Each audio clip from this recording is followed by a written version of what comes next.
much for taking the time to be on my podcast. I'm so excited to have you guys. This is the first time I've ever done a group, the two of you, you and your mom. So I'm going to let y'all start off by introducing yourselves and give us a little background about yourself. Maybe give us maybe a fact or two, something interesting that no one would know about you.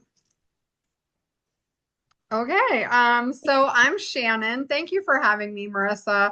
This is my second time being on your podcast, and it's always so much fun interacting with you and just talking everything manufactured housing.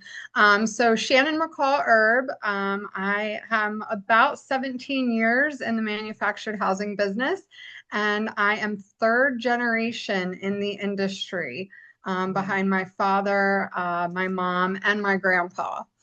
So that's something fun about me and where my MH nerdiness comes from. Hi, so nice to be here. So much appreciated. So I married into the industry 46 years ago. My father-in-law, her grandfather, my husband, that was their business. And being married into it that long, I did a little bit of everything. Was at the sales lot. We went to factories, went to factory shows, went on lots of trips. And then in 1999, I went full bore into the industry on my own. Wow. Doing what? What did you do? So from 99 till 2022, I worked for residential warranty company, manufactured housing warranty company, specifically with HUD code manufacturers, builder dealers, and modular manufacturers for the special written warranties that they could provide on their home, did all the trade shows across the country, actually represented them nationwide. Wow. Is this, I think I heard a rumor that you wrote something, some guidelines or something that are still being used today? Helped with the Palm Harbor program. Yeah, well, we wrote the program that Palm Harbor is currently using. And while MH has not ever gone forward with it, over the years, MHI has looked at different ways of incorporating a warranty program, which is not an easy task. But Right. At the time, we had written a program that was probably 20 years ago that they were looking at. So Shannon, you had you had to get into this industry. I did. It was inevitable. I tried so hard to fight it, but yeah, it was inevitable. And it's funny because mom being in the warranty side, it's something that as I've learned the industry, it's a part of the industry that you don't hear a lot of people talk about. We talk so much about the manufacturing, the retailers, the community partners, but the warranty piece of it, of course, I learned very early on. And it's such an important piece, and it's a piece that I still talk about today. When I'm having conversation with manufacturers, retailers, and communities alike, because if it's something that they're not doing, the light bulb kind of goes off like, oh gosh, yeah, maybe we should look at that. So, it was a very important piece that I learned, by her participating in that and that being her full-time job. So, yeah. It goes back to what we talk about all the time, right, Shannon, is we need to educate ourselves so that we can educate the client, right? Because we don't do that. We just want to sell, focus on that. We forget all the other things that go with it, Absolutely. So that's a great point. That's a great point. So you've been in the industry a long time, both of you actually. So thinking way back when, years back, what are some major successes that you've seen come from our industry? So I think one of the biggest successes is the accepted product by more and more consumers. Obviously, the numbers on HUD have gone down over the years, but that's because mod has ratcheted up, and there have been more mods from all factories, not just what were the mod companies. And I think our sustainability has really shown itself in recent years, especially in the later years that I've gotten into communities, and you see the sustainability of the homes and then the affordability of them, giving people the value to be able to buy a home, have a new home, new appliances, and get that American dream. Right. Call it their own, right? Yeah, I agree. Shannon, what about you? What are some major successes you've seen? I mean, absolutely. Even, growing up in this industry, I can remember all the way back when, my dad and my grandpa were selling trailers. Okay. And what we sell today is, I know, I hate that word, right? What we sell today is so different. Even still, with all of the marketing and all of the awareness, having homes in DC, all the shows that we do, and all the marketing for the industry as a whole, I still meet people all the time that when you get them in one of these houses, it's that, oh my gosh moment. They had no idea. Oh, they're so nice. This isn't a trailer. This is like any other house. So, just the innovations in the industry along the way, and definitely the sustainability. I mean, when you can say to someone that this home has a 2x6 exterior, every 16 on center, and in the Northeast, we're doing manufactured housing with 100-pound snow load on the roof and things like that. You didn't get that with grandma's trailer, right? So, definitely the sustainability and just the overall acceptance of these homes is growing all the time. And I think that doing things like this creates awareness. Caesar is certainly creating awareness. Social media is huge in our industry. Lots of awareness there. And we see, videos and drone footage and marketing all over the place that, this is a very attainable dream for anyone when it comes to affordable housing. So I think just the continued awareness that we are a product to be considered when people are looking for a home. I absolutely agree. People are shocked when they come out and see the homes, right? They're like, wow, this is like a house. Caesar hates when people do that. But and usually one of their first questions is this house going to blow away if there's a storm? And then that's when, if you're an educated consultant, right, you can go into all the ways that why it's not going to blow away. Right. Exactly. Yeah. Yeah. There's been a lot of great things that are coming out of our industry. It's very exciting. But what are some things that you guys see or feel that our industry still needs to work on? For me, I mean, for me, I think inclusiveness, is that the word I'm looking for? So I feel like there is still in some markets still such a division between the factories, the retailers, and the communities.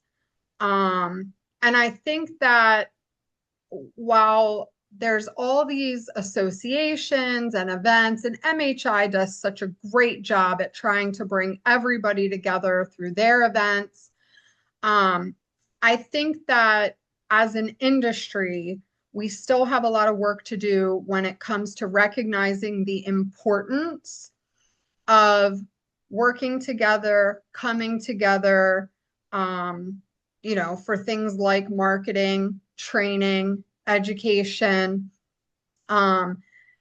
Labor recruitment is a big one where I feel like as an industry, if we came together more and could get more information out there about all of the roles that are available within this industry, from construction to lending to sales, management. So, you know, I definitely think that that is a place that we can spend more time and put more attention to just being more inclusive of all the partners and all the moving pieces.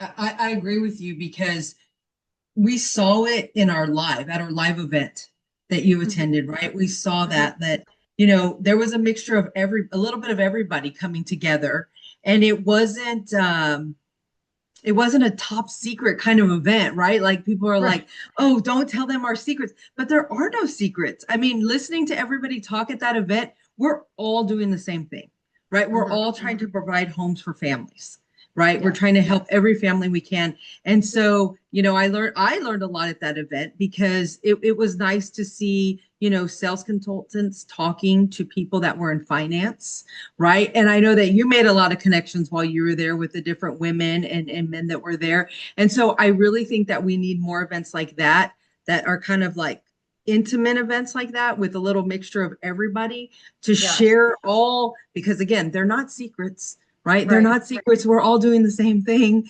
to share with each other and help each other grow. You know, I really think that we need that more.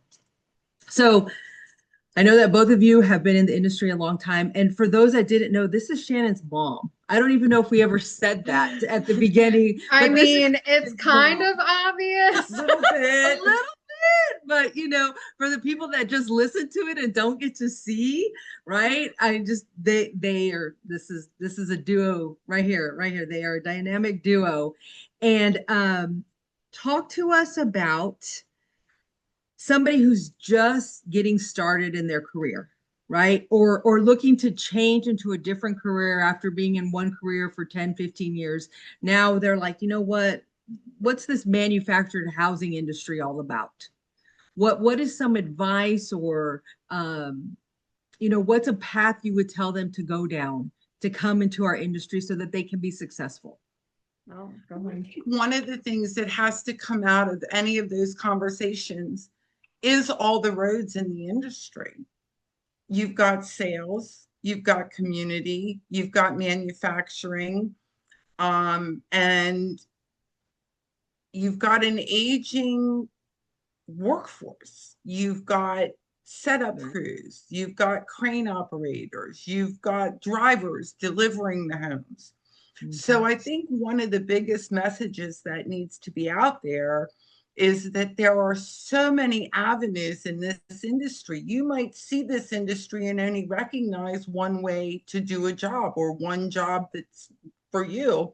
And there's so many jobs within this industry. And at some point, in my opinion, different companies need to be willing to pay apprentice.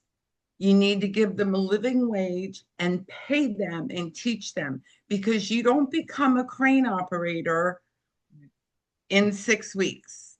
You don't become a seasoned salesperson in 6 weeks. So no matter what the job is, there are so many avenues within this industry that are available and in dire need of young blood filling those positions and learning it. It can be a great business. It can be a good money business. And as is evident with us, and I know it doesn't stop with us, it's a fabulous family business. Absolutely. Absolutely. In my current role, I do a decent amount of recruiting. And one of the things that I look for and I talk about when I'm meeting with people, is this is a people business. You know, buying a home is an emotional decision. Buyers today, the buying process of home ownership is very different today than it was 10, 15, 20 years ago. So, you know, you have to be in tune with people's emotions, facial cues, body language, You have to be someone who's outgoing and friendly and can display a little bit of understanding and compassion. And you have to be comfortable asking sometimes tough questions. You know, so really just encouraging people, especially if they're going a sales route in this industry, you know, to think about just the social aspect of it is important. And if you're going the sales route, you got to be ready for those objections. Absolutely. Right? You have to have thick skin. And you know, we always talk about it. We say a lot of sales consultants let people walk and they don't even ask them for the business. Right. Right. If somebody tells them, okay, well, I need to think about it, I'll come back tomorrow. They're not coming back tomorrow. Right. And the sales consultant's like, okay, here's my card, just call me. They're not going to call you. Yeah. Right? They're not going to call you. You've got to ask for the business and figure out why they are not going to do this right here, right now. So yeah, I absolutely agree with you. I think that a lot of people, when they get in our industry, they don't realize that the families we help are just like any other families out there. They are no different, right, than themselves or me or any family you're going to help. They're all the same, right? They're all a working mom, a working dad, kids that are in sports, kids that go to school. I mean, it's the same. And I think that needs to be put out there more, right? We're helping all families. There's no more, oh, you're helping those low class people that can't afford a real house, right? No, it's not like that anymore. It just, that's right. That's right. It's not like that anymore. And if you come into this industry and if you go and you see the communities that are out there, oh my gosh, some of those communities are nicer with the amenities and things that they have than some of the subdivisions in a site built, you know. It's just, it's amazing to me. And I agree with you. I think that if you're going to come into this industry, you really need to educate yourself, you know, because there's so much to learn. And we see that in our trainings. You know, Caesar will ask people, you know, are you feature benefiting? Give me an example of a feature benefit, right? And they're like, well, the windows. Or like, well, so what? And what about them? Why do they care about that? You know, right. The product knowledge is huge. Yes. Well, and your salespeople need to go on a set. They need to block and level. They need to put skirting or surround on a home. They need to do all of that. Yeah, I agree. So yeah, there's so much in this industry and you don't really realize it until you get in and you're like, oh my gosh, I need to do this and I need this person and I need finance. And you know, it just goes on and on. So there is a lot for people to do. I love it. And I love what you said about, you know, all the roads. You need to learn all the roads in this industry because I agree with you. That's so important if you're going to be successful in this industry. All right, let's talk about ways that people, I know that you're both really involved with organizations and associations within our industry. So give us some examples and places that we can go so that we can really educate ourselves and so that also we can help advocate for this industry. You know, what are some ways that we can help ourselves? I mean, you know, different boards or committees or, you know, how do we really get involved with our industry and support it? So I think first and foremost, it's important to note that every state has a state association for manufactured housing. So here in Florida, it's FMHA. In Pennsylvania, it's PMHA. So aligning yourself with that organization at a local level is a great place to start for networking, education, continuing education, certifications, things like that are important to be able to perform in this industry. You know, and then you take it a step further, MHI. I know you and Caesar have an excellent relationship with Manufactured Housing Institute. You know, on a much broader scale, they're working with these state associations to provide a wealth of information to anyone in the industry. I can let Mom speak to some other groups that she has been a part of in her career and how they benefit. So I've done the manufactured housing associations locally in our own state.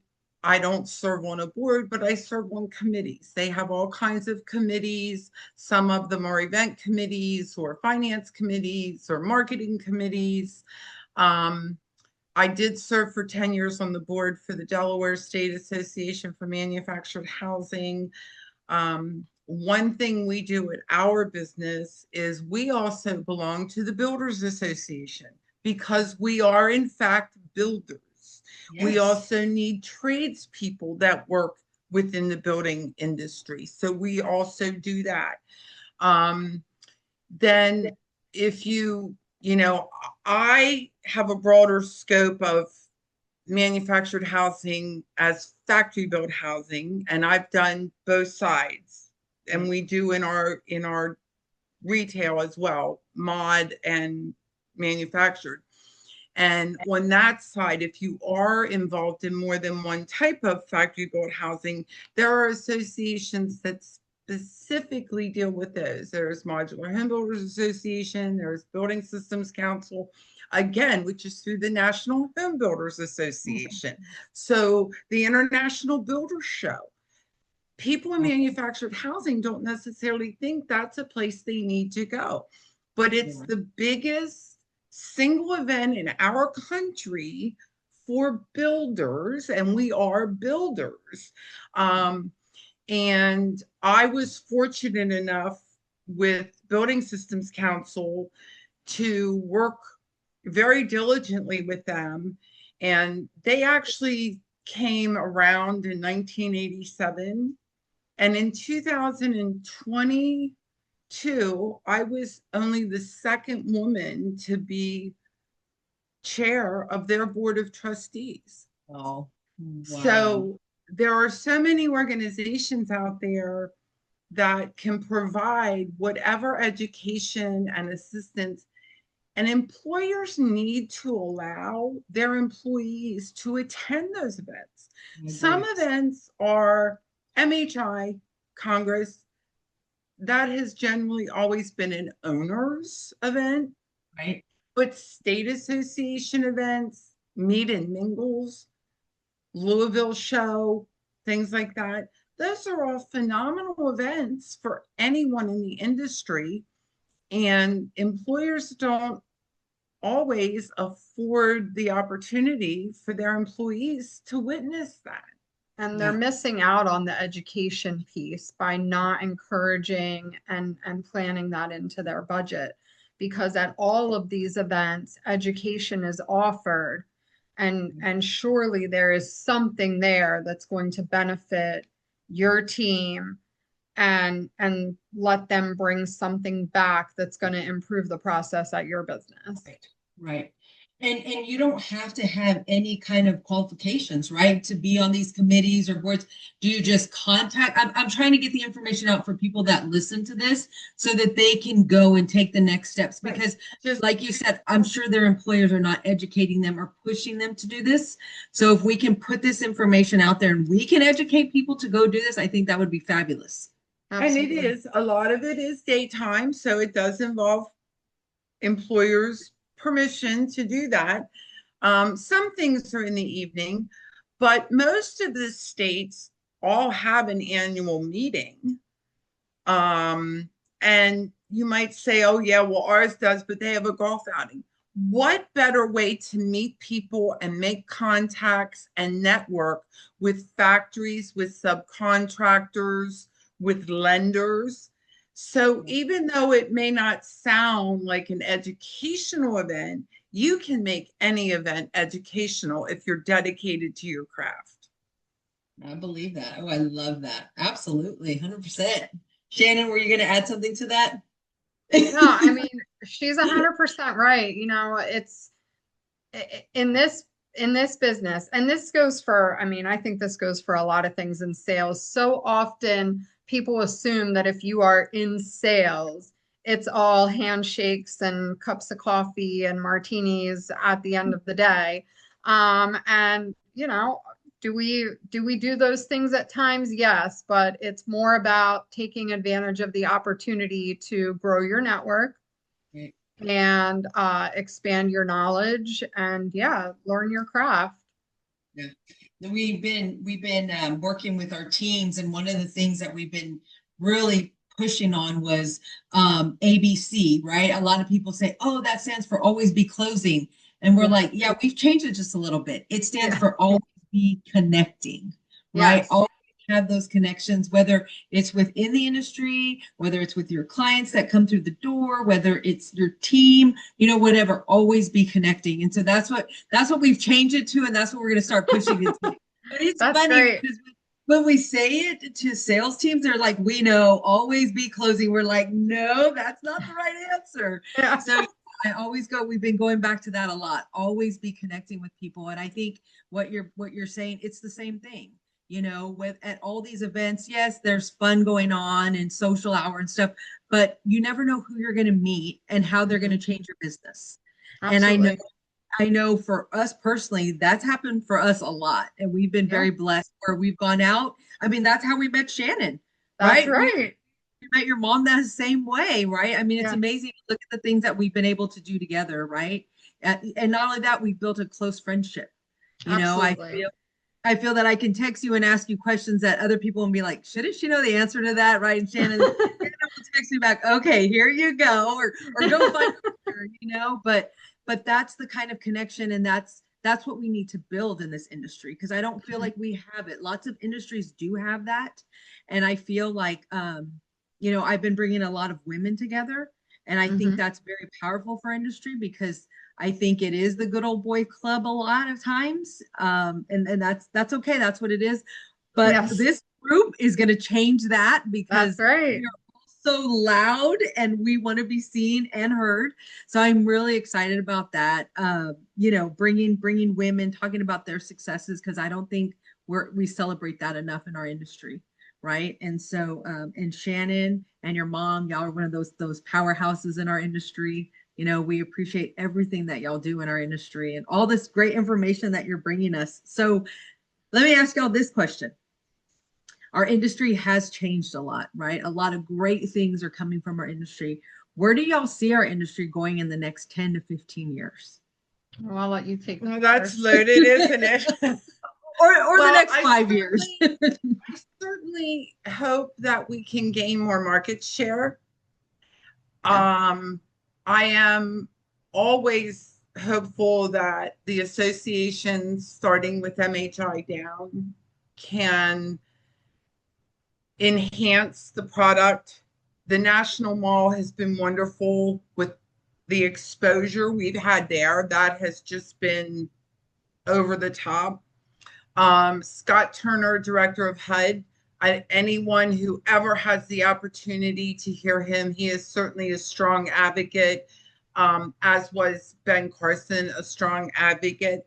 And I think the more people in that power seat that we can get on board and educate, we stand a great opportunity of expanding our coverage.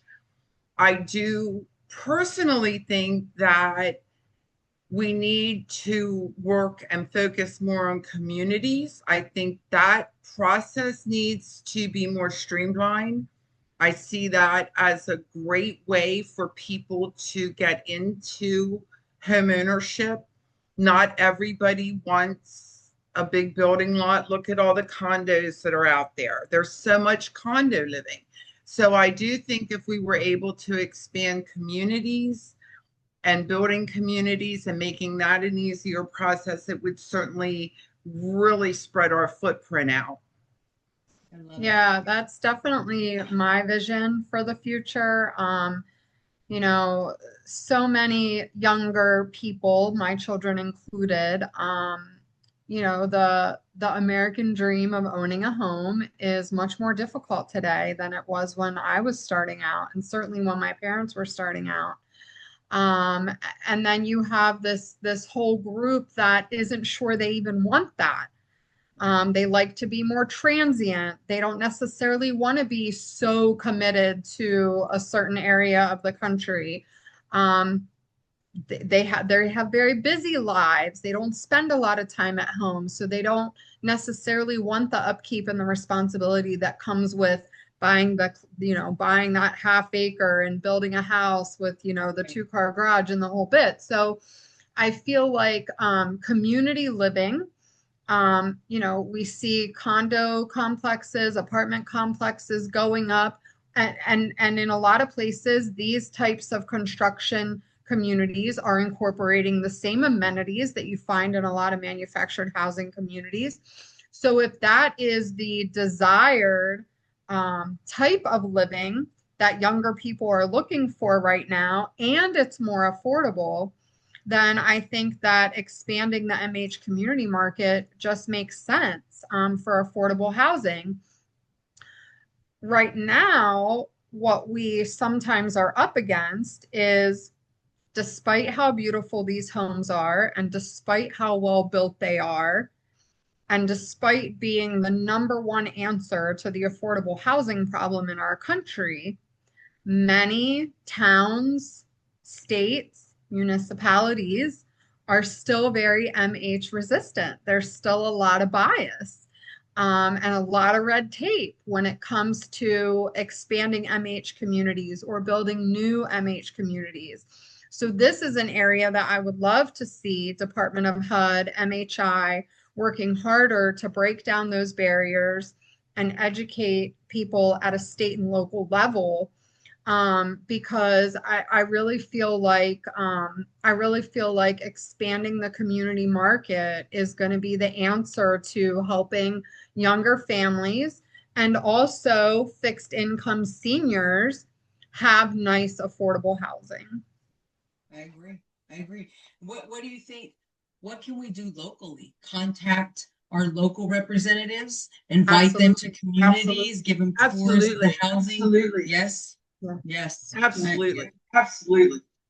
So important to be in touch with your local representatives, and not just local, anyone who represents your area, whether it's at a state level or a federal level. If you have a business, if you have a community, hold a reception for them.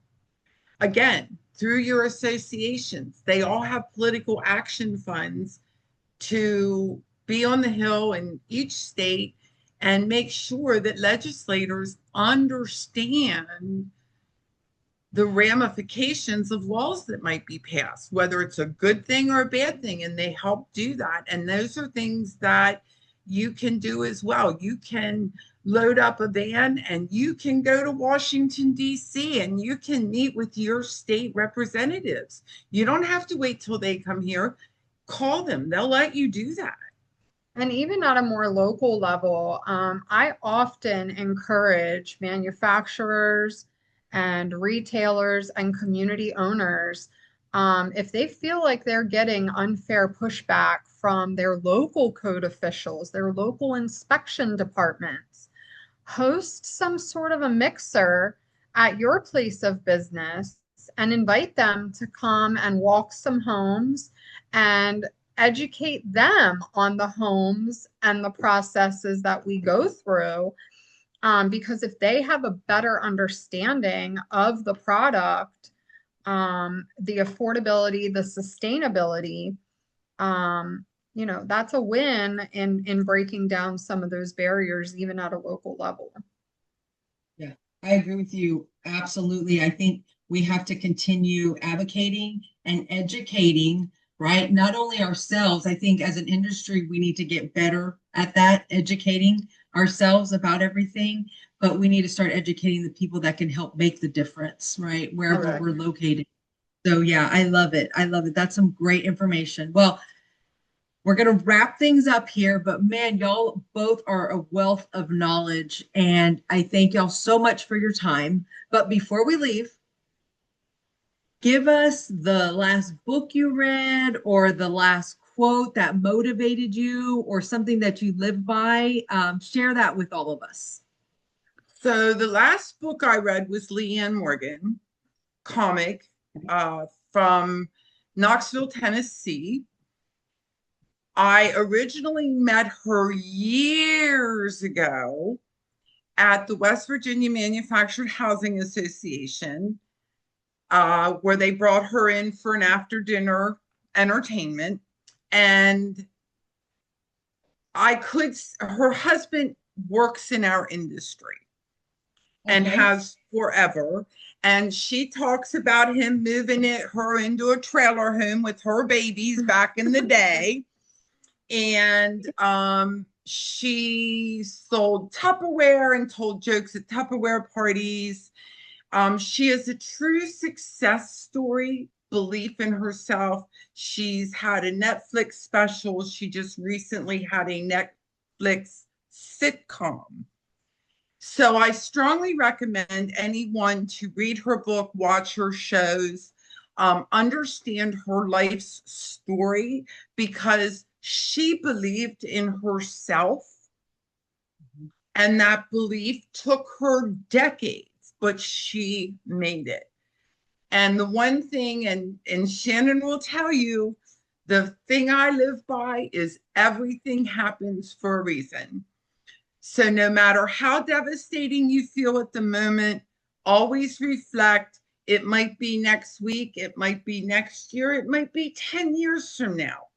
But at some point, you're going to go, wow, am I ever so glad that happened to me? So I live by that every day. That's awesome. I've been hearing that for a long time. Every time I came home with a crybaby story, it was everything happens for a reason. And she was right. She's mom. She's almost always right. Yes. You know, for me, I've had a lot of different roles within this industry in the last 17 years. And recently at MHI, had the pleasure of hearing our head secretary, Scott Turner, speak. And a quote that he said a couple of times throughout that speech was, success happens through collaboration. And I have, with credit to him, used that saying several times in meetings and networking and teams that I'm working with. And it's very true, and it's especially true of our industry. You know, manufacturers need retailers and communities to fill their backlog. And, you know, communities who are not also dealers need retailers to fill their communities. And, you know, we do all work together in this industry. There's a lot of moving pieces. And, you know, through networking with many people in the industry across the country, I have been blessed to have the opportunities that I've had in this industry. Obviously, I've learned a ton from my family being born into this, but the collaboration with other professionals in this business in all areas is 100% what has given me the opportunities that I have today. And I'm thankful for that all the time. I'm thankful for every person that I've met along the way. So, you know, that is one reason that I preach so hard to my teams that I work with and that I speak with and network with, that you've got to get out there. You can't live in the bubble of your retail center or your community or your plant. You have to get out there in the industry and really take stock in what is happening across the country in our business. Yeah. I love that. I love what you both had to say. It gave me chills. We heard Scott Turner, also secretary, Scott Turner also at MHI, and man, that I had tears in my eyes listening to his story. It was amazing. It was very inspiring. I remember walking out, I was like, oh my gosh, wow. I loved it. So story. Yeah. Believe in yourself. He believed in himself. Right. A success story. Yes. Yes, it was great. So thank you both so much for taking the time to be on here. Shannon, you know, you're welcome anytime. Your mom, you're welcome anytime to come join us. We're putting together a women's panel. So I'd love to have you guys on there because you're both a wealth of knowledge and you are trailblazers in our industry. And so everybody who's listening to this, if you don't follow Shannon on LinkedIn or Facebook, please go follow her because she's got some great stuff on there. And not only that, it's women supporting women, and we need to do that more in our Yes. industry. Definitely. Please support each other and celebrate each other. When you see somebody has a post on there, celebrate it with them, right? Comment, like, let's lift each other up and continue to do that in our industry. So thank you both so much. As we were saying this whole thing, ABC, always be connecting. That's it. Yes. Thank you so much Thank for you. having us.